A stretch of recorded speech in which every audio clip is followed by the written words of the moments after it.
Help us make sense I'm with of it. you. Are they resigning because there is pressure and directive from the FCT, or they are resigning because the governor probably may have issued an ultimatum? Because we read all sorts of stories on rivers, and it is important that we know which one is the most tangible or the most factual of the information. So is the pressure coming from the Rivers State Government House, or is it coming from the FCT? I would want to believe it's more from the River State Government House. Okay. Okay. That's my position on it. From my own assessment, it's a decision of the sitting governor. I mean, it's clear he can't work with people that are not with him. So Yeah. I want to believe that the battle lines have been drawn. There's no pretense about it. The battle lines have been drawn. So I think it's coming from the government house. Interesting. Okay, now let us also look at the pro-Wike legislators. They defected to the APC and they have obtained a court order to commence impeachment proceedings against Fubara. What do you think are the legal ramifications of this new development?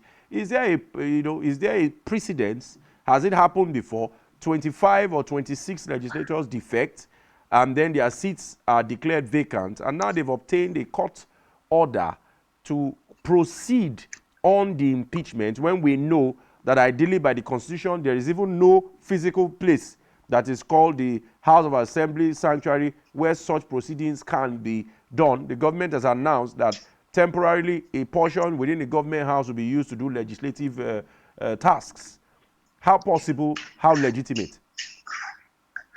Well, for legitimacy, I would answer this way: we're in a quagmire that has been created by the judiciary.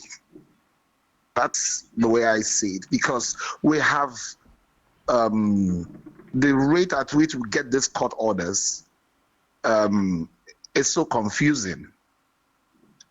You wake up one morning, there's a court order to this effect, and you wake up tomorrow morning, there's another court order to another effect, and all that. I think that the judiciary needs to take a stand in all of this and straighten the lines. We need to really understand, because the pro governor camp also have their own orders which they're brandishing. Okay. So it's quite a confusing situation.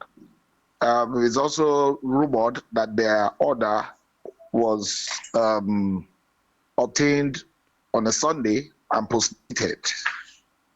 Okay. If that be the case, it's the burden of clarity lies on the judiciary at this point in time. That the ones that will actually put things straight if we want this battle to end. Okay. If they don't clarify us on this multiplicity of orders that we're getting, it's just going to be everybody holding on to their own and hitting the streets with their own orders. That's confusion. I personally am not happy with the way things are going. And it brings to the fore this issue of, in quote, procurement of orders. It doesn't tell well of our judiciary in any way whatsoever. We need to, if there's an existing order, another court should know that there's an existing order and follow precedents and align.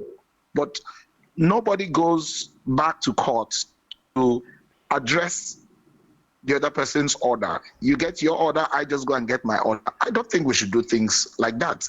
If there's an order, it should be trashed out, and they will know whether it's valid or not valid. But this whole system of everybody getting orders from courts that are favorable to them and all that and coming, we're just going to remain in this confusion. We need governance to be clear and focus on development. And we can't do that with multiple court orders. We have to be clear. And I will put this responsibility on the judiciary. I don't know how that's going to be done. I'm not the legal person here. But those wonderful legal minds need to come and put us straight. Is it that one order is superior than the other? Because no one actually addresses the other person's own. And I don't think that that's the best position we should find ourselves in.